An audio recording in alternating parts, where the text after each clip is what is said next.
বাংলা সঙ্গীত জগতেও ওনার অবদান উল্লেখযোগ্য।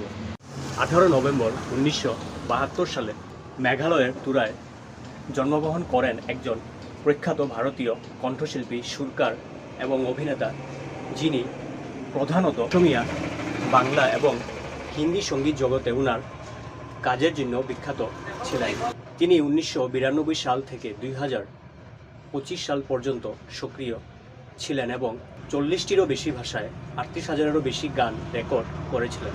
তিনি হইলেন শ্রী জীবন বরঠাকুর। আপনারা কি জানেন এই জীবন বরঠাকুর আসলে কে ছিলেন? হ্যাঁ, তিনিই হইলেন আমাদের সবার প্রিয় দ্য হার্টথ্রোব অফ আসাম শ্রী জুবিন গার্গ।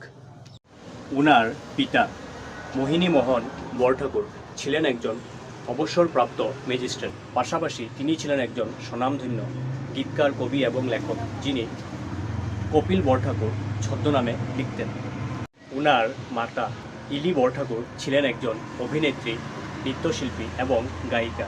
তিনি উনার মাকে প্রথম সঙ্গীত গুরু মানতেন এবং উনার মার থেকেই তিনি গান ও তবলা বাজানো শিখেছিলেন। 1992 সালে অনামিকা নামক অসমীয়া অ্যালবাম মুক্তির মাধ্যমে উনার পেশাদার সঙ্গীত জীবন শুরু হয়। 2006 সালের মহেশ ভট্টের হিন্দি চলচ্চিত্র গ্যাংস্টারের ইয়া আলী গানটি উনাকে সর্বভারতীয় পরিচিতি এনে দেয়। এই গানের জন্য তিনি গ্লোবাল ইন্ডিয়ান ফিল্ম অ্যাওয়ার্ডস এবং স্টারডাস্ট অ্যাওয়ার্ডে সেরা পুরুষ প্লেব্যাক গায়কের পুরস্কার লাভ করেন। বাংলা সঙ্গীত জগতেও ওনার অবদান উল্লেখযোগ্য। তিনি 2003 সালে মন সিনেমা চলচ্চিত্রের মাধ্যমে বাংলা গানে আত্মপ্রকাশ করেন এবং শুধু তুমি চলচ্চিত্রে সঙ্গীত পরিচালনা করে সেরা সঙ্গীত পরিচালকের পুরস্কার লাভ করেন। তিনি কেবল একজন গায়ক ছিলেন না, একজন সুদক্ষ বাদ্যযন্ত্রীও ছিলেন। তিনি ঢোল, দোতারা, গিটার, হারমোনিয়াম, ম্যান্ডোলিন, কিবোর্ড, তবলা সহ 12টিরও বেশি বাদ্যযন্ত্র বাজাতে পারতেন।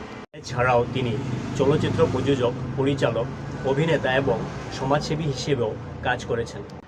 কোভিড-19-এর সময় ওনার বাড়ি একটি যত্ন কেন্দ্রে পরিণত করা এবং অনাথ শিশুদের দত্তক নেওয়ার মতো মানবিক কাজে তিনি জড়িত ছিলেন।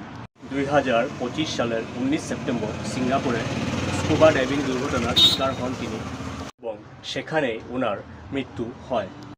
ওনার মৃত্যুতে অসম এবং সমগ্র ভারতীয় সঙ্গীত জগতে শোকের ছায়া নেমে আসে।